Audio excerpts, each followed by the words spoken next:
Di malam hujan deras yang mengguyur Jakarta, suara pintu garasi bergema seperti onis akhir. Aira, gadis berusia 25 tahun dengan rambut hitam panjang yang selalu rapi, terduduk di lantai beton dingin, air mata bercampur dengan air hujan yang merembes masuk. "Kau bukan saudaraku lagi," teriak Arini, saudara kembarnya, dari ambang pintu rumah, mata penuh kemarahan dan kekecewaan yang tak bisa disembunyikan. Aira tak percaya ini terjadi, hanya karena dia mengaku mencintai seorang perempuan, keluarganya, terutama Arini yang selalu menjadi pelindungnya sejak kecil, kini mengusirnya seperti sampah. Garasi tua itu penuh barang bekas dan bau oli, menjadi penjara baru baginya, sementara rumah mewah di kawasan elit Kebayoran Baru terasa begitu jauh meski hanya berjarak beberapa meter. Aira menggigil, tubuhnya basah kuyup. Dia ingat bagaimana semuanya dimulai. Beberapa bulan lalu, dia bertemu dengan Lita di sebuah kedai kopi di Blok Melita, seorang desainer grafis berusia 27 tahun dengan senyum hangat dan mata yang penuh pemahaman, membuat Aira merasa dilihat untuk pertama kalinya. Percakapan mereka mengalir seperti sungai, dari topik seni hingga mimpi masa depan. Aira, yang bekerja sebagai editor di sebuah majalah Asion, selalu merasa ada yang kurang dalam hidupnya. Hubungan dengan pria-pria sebelumnya terasa hampa, seperti memaksakan pule yang tak pas. Dengan Lita, semuanya berbeda, ada getar yang membuat hatinya berdegup kencang, sesuatu yang murni dan benar. Tapi di Indonesia, di mana norma masyarakat masih kental dengan nilai-nilai tradisional, mencintai sesama jenis adalah tabu. Aira tahu itu. Dia menyembunyikannya selama berbulan-bulan, bertemu Lita secara diam-diam, mencuri waktu di akhir pekan. Sampai suatu hari, Arini menemukan pesan-pesan mesra di ponsel Aira yang lupa dikunci. "Apa ini? Kau gila!" Arini berteriak saat itu, wajahnya memerah.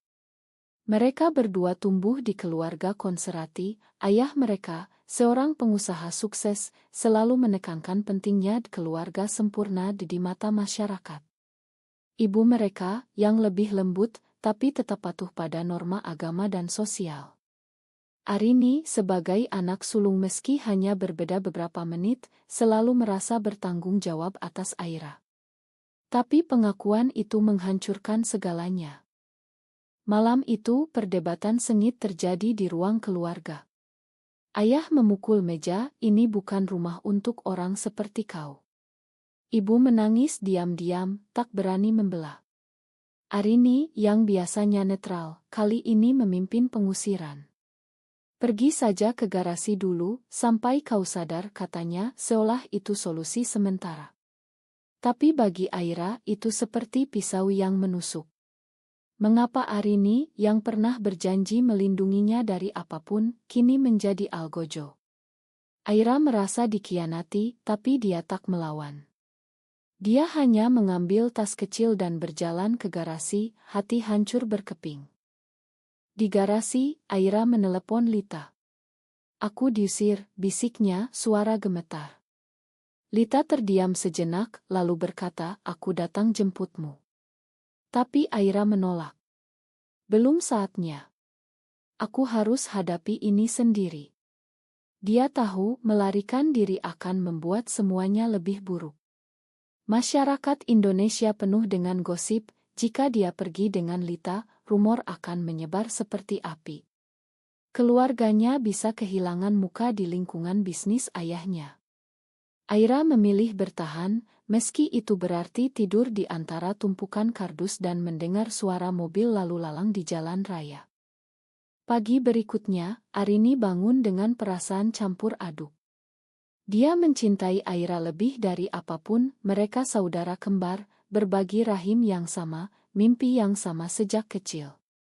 Tapi pengakuan Aira membuatnya takut. Bagaimana jika ini menular?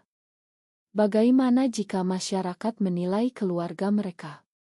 Arini, yang bekerja sebagai pengacara di Irma terkenal, tahu betapa kejam dunia luar.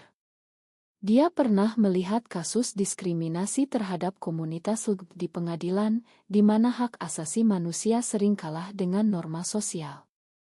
Ini untuk kebaikanmu, gumam Arini pada dirinya sendiri saat membuat kopi. Tapi di hatinya ada keraguan. Apakah dia benar-benar melindungi Aira, atau justru menghancurkannya? Sementara itu, Aira bangun dengan tubuh pegal. Dia membersihkan diri seadanya di kamar mandi kecil garasi, lalu pergi bekerja seperti biasa. Di kantor, rekan-rekannya tak tahu apa yang terjadi. Aira tersenyum palsu, menyembunyikan luka. Saat istirahat, dia bertemu Lita di taman dekat kantor. "Kau baik-baik saja?" tanya Lita, memeluknya pelan. Aira mengangguk, tapi air mata jatuh. "Aku tak tahu harus bagaimana. Keluargaku adalah segalanya." Lita mengerti, dia sendiri pernah mengalami penolakan dari orang tuanya di Bandung. "Kita hadapi bersama," katanya. Tapi Aira ragu. Apakah cinta ini layak untuk mengorbankan keluarga? Hari-hari berikutnya, ketegangan meningkat. Ayah tak mau bicara dengan Aira, ibu diam-diam mengirim makanan ke garasi. Arini menghindari kontak mata. Aira merasa seperti hantu di rumah sendiri. Dia mulai mempertanyakan identitasnya, apakah salah mencintai Lita? Di Indonesia, di mana undang-undang anti-LGBT semakin ketat, banyak yang seperti dia hidup dalam bayang-bayang. Aira membaca artikel tentang komunitas rahasia, tapi itu tak cukup menghibur. Malam itu, dia menulis surat untuk Arini, "Kak, aku tetap saudaramu. Tolong pahami." Tapi surat itu tak pernah dikirim, Aira takut ditolak lagi. Arini, di kamarnya, merasa gelisah. Dia ingat masa kecil mereka, bermain di pantai Bali, berjanji selamanya bersama. Tapi sekarang, semuanya berubah. Arini mencari informasi online tentang orientasi seksual, membaca testimoni dari orang-orang yang menerima keluarga mereka. Hatinya mulai goyah. Apakah dia terlalu keras? Tapi tekanan dari ayah membuatnya takut berubah pikiran.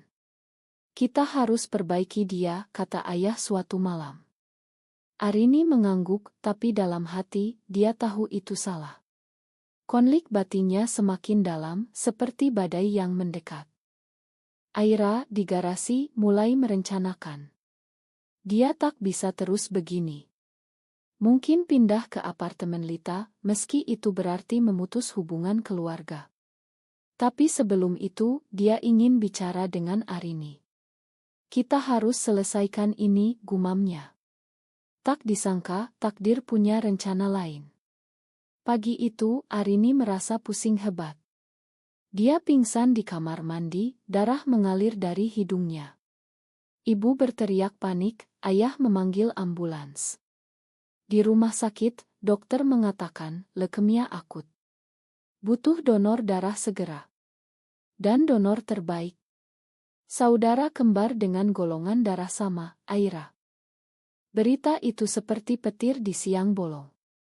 Arini terbaring di ranjang rumah sakit Cipto Mangunkusumo, wajah pucat, mata terpejam lemah. Dokter menjelaskan dengan suara tenang tapi tegas, kondisinya kritis. Kemoterapi harus dimulai segera, tapi transfusi darah dari donor kompatibel akan menyelamatkan nyawanya. Ayah dan ibu saling pandang, shock. Mereka ingat Aira, yang kini diasingkan di garasi. "Dia satu-satunya yang cocok," kata dokter setelah memeriksa catatan medis keluarga. Ironi itu menusuk, orang yang mereka usir kini menjadi harapan terakhir. Aira mendapat telepon dari ibu saat sedang bekerja. "Arini. Sakit parah.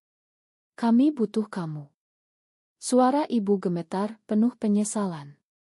Aira terdiam, hati campur aduk. Marah, sedih, dan khawatir bercampur. Dia buru-buru ke rumah sakit, meninggalkan meeting penting. Di koridor, dia bertemu ayah yang tampak lebih tua 10 tahun. "Aira," gumam ayah, tapi tak bisa melanjutkan. Aira mengangguk dingin, langsung masuk ke kamar Arini. Melihat saudaranya terbaring lemah, tabung inus menempel di lengan, Aira merasa dunia runtuh. Kak, bisiknya, memegang tangan Arini. Arini membuka mata pelan. Aira. Ma. Kata itu keluar lemah, tapi tulus. Aira menangis. Kenapa kau tak bilang kalau sakit? Arini tersenyum getir. Aku sendiri baru tahu. Gejala-gejala kecil kupikir hanya lelah kerja. Percakapan mereka singkat, tapi penuh emosi. Arini mengaku takut kehilangan Aira, tapi lebih takut pada masyarakat. Di sini, di Indonesia, orang seperti kamu. Sulit. Aira menggeleng. Tapi aku tetap aku. Kau tak bisa ubah itu. Untuk pertama kalinya, Arini mendengar tanpa membantah. Dokter memanggil Aira untuk tes darah. Hasilnya positif, kompatibel sempurna. Kau bisa selamatkan saudaramu, kata dokter. Tapi Aira ragu. Ini bukan soal medis, ini soal hati. Mereka usir dia karena identitasnya, kini butuh dia untuk hidup. Apakah dia harus makan begitu saja? Di ruang tunggu, Aira menelepon Lita. Aku bingung. Kalau aku donor, apa artinya? Mereka terima aku. Lita mendengar sabar. Ini pilihanmu. Tapi ingat, darahmu bukan alat tawar-menawar. Aira tahu itu benar, tapi luka masih segar. Sementara itu, ayah dan ibu berdebat di koridor. Ayah, yang selalu keras, kini tampak rapuh. Kita salah, Bu. Kita usir anak kita sendiri. Ibu menangis. Ya, tapi bagaimana dengan tetangga? Dengan bisnis? Ayah menghela napas. Bisnis apa kalau anak mati? Ini adalah momen kebangkitan bagi mereka. Ayah ingat masa mudanya ketika dia melawan norma keluarga untuk menikah dengan ibu dari latar berbeda. Mungkin kita terlalu takut, gumamnya. Arini, di ranjangnya, merenung. Penyakit ini membuatnya sadar, hidup terlalu singkat untuk benci. Dia ingat saat kecil, Aira selalu membelanya dari bully di sekolah. Kini, gilirannya. Tapi apakah terlambat? Arini meminta perawat memanggil Aira lagi. Aku terima kamu apa adanya, katanya lemah. Tapi tolong selamatkan aku. Aira terdiam. Ini bisa jadi jebakan, Ma, karena butuh, bukan karena tulus. Tapi mata Arini penuh air mata, dan Aira tahu itu asli. Aira memutuskan donor. Prosedur berjalan lancar, darahnya mengalir ke tubuh Arini. Saat itu, Aira merasa campur aduk, bangga, tapi juga terluka. Setelahnya, dia duduk di samping Arini. Kau harus janji, Kak. Tak usir aku lagi. Arini mengangguk. Aku janji. Aku akan lawan ayah kalau perlu. Tapi realitas tak semudah itu. Saat Aira pulang, ayah masih dingin. Terima kasih, katanya kaku. Ibu memeluknya, tapi garasi masih menjadi kamar Aira. Beberapa hari kemudian, Arini pulih sedikit. Dia mulai bicara dengan orang tua. Aira pantas kembali ke rumah. Dia selamatkan aku. Ayah marah. Tapi apa kata orang? Kita keluarga terhormat. Arini balas, terhormat apa kalau kita biarkan saudara mati kelaparan di garasi? Debat sengit terjadi. Arini, meski lemah, tegas. Ini adalah pengorbanannya melawan ayah untuk pertama kalinya. Ibu mendukung diam-diam, akhirnya, ayah mengalah, tapi dengan syarat, jangan tunjukkan di depan umum.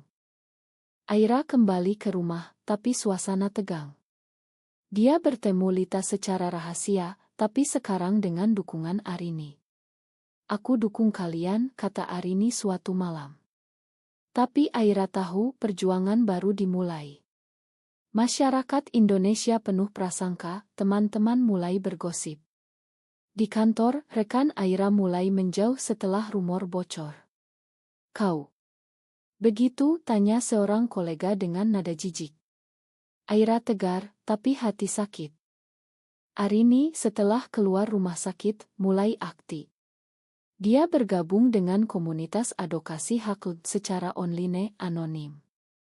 Ini risikonya kalau ketahuan, karirnya sebagai pengacara bisa hancur. Tapi dia rela bayar harganya. "Aku Aira nyawa," gumamnya. Suatu hari, dia ajak Aira bicara panjang. "Aku salah besar. Maafkan aku." Aira memakan, tapi tak lupa. "Kita harus ubah keluarga ini." Mereka berencana edukasi orang tua pelan-pelan. Tapi konflik baru muncul. Ayah mendapat tekanan dari mitra bisnis yang konservatif. "Keluargamu punya isu?" tanya salah satu. Ayah panik, meminta Aira sembunyikan lagi.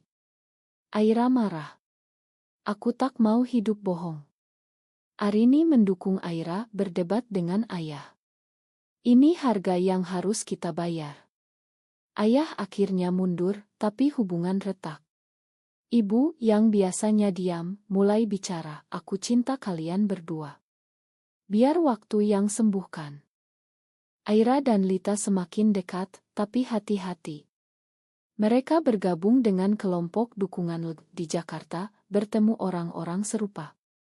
Di sana, Aira belajar banyak yang alami hal sama, dari penolakan keluarga hingga diskriminasi kerja. Ini membuka matanya, perjuangan bukan hanya pribadi, tapi sosial. Arini ikut sekali, secara diam-diam, "Aku belajar banyak," katanya. "Tapi risiko tinggi kalau ketahuan, bisa ada ancaman." Kehidupan mulai stabil, tapi badai baru datang.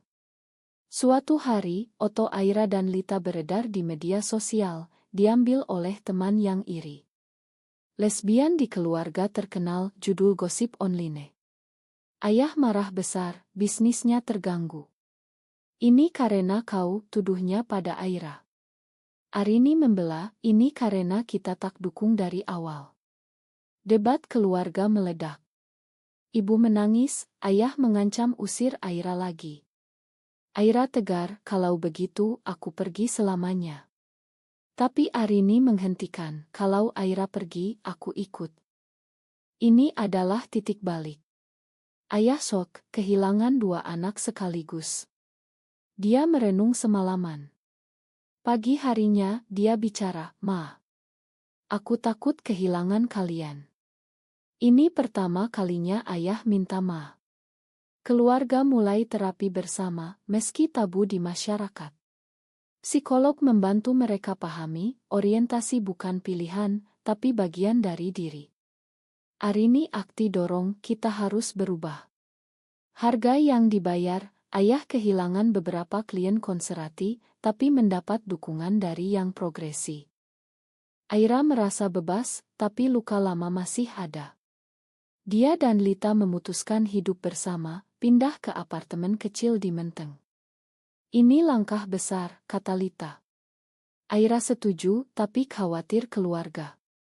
Arini mengunjungi mereka, membawa makanan dari ibu. "Aku bangga padamu," katanya. Tapi di balik itu, Arini merasa bersalah, penyakitnya yang memaksa perubahan. Apakah tanpa itu mereka tetap benci Aira? Konflik etis muncul.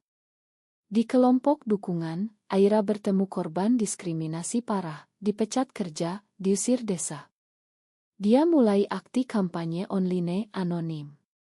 Tapi suatu hari, identitasnya bocor. Ancaman datang, pesan HT, bahkan ancaman isik. "Lesbian seperti kau harus dihukum." Aira takut, tapi tak mundur. Lita mendukung, "Kita lawan bersama." Arini, sebagai pengacara, bantu secara hukum. "Ini pelanggaran hak," katanya. Ayah, yang mulai berubah, ikut bantu. Dia gunakan koneksinya untuk lindungi Aira. "Anakku tak boleh disentuh." Ini pengorbanannya dari Konserati jadi sekutu. Tapi masyarakat tak mudah. Di masjid, ayah dengar ceramah anti-LGBT, membuatnya ragu. Apa aku salah? Tanyanya pada ibu. Ibu jawab, cinta keluarga lebih penting dari opini orang. Arini pulih total setelah treatment. Dia kembali kerja, tapi dengan perspektif baru. Dia ambil kasus hak LGBT, meski risiko karir. Ini panggilan, katanya. Suatu hari, dia debat dengan rekan, diskriminasi adalah kejahatan. Rekan mengejek, kau gila, ini Indonesia. Arini tak peduli, harga yang dibayar adalah isolasi sosial, tapi dia dapatkan kedamaian batin. Aira dan Lita menghadapi ujian. Lita dipecat karena rumor. Perusahaan tak mau image buruk. Lita sedih, tapi Aira dukung, kita buka bisnis sendiri. Mereka mulai studio desain kecil, fokus pada klien progresi.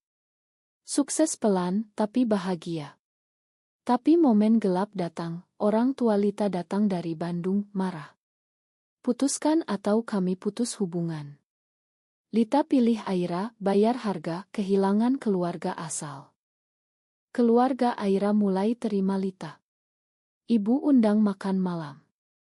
Selamat datang, katanya hangat. Ayah masih kaku, tapi mencoba. Arini jadi jembatan, Lita baik, Pak. Malam itu mereka bicara terbuka. Ayah akui, aku salah besar. Aira makan, tapi ingatkan, perubahan butuh waktu.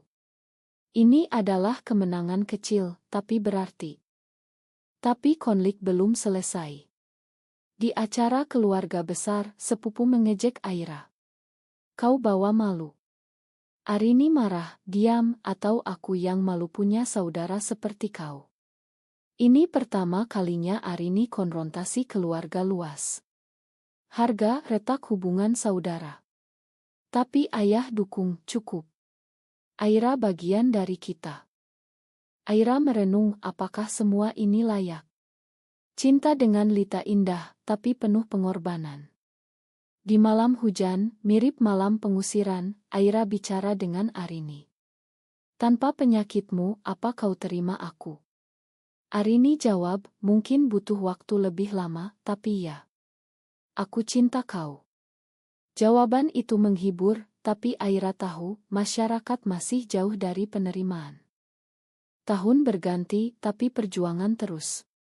Aira dan Lita sukses dengan studio mereka, mendapat klien internasional. Tapi di Indonesia, tantangan tetap, undang-undang diskriminasi, opini publik. Aira jadi aktivis, bicara di seminar rahasia. Kita butuh suara, katanya. Risiko, ancaman online meningkat.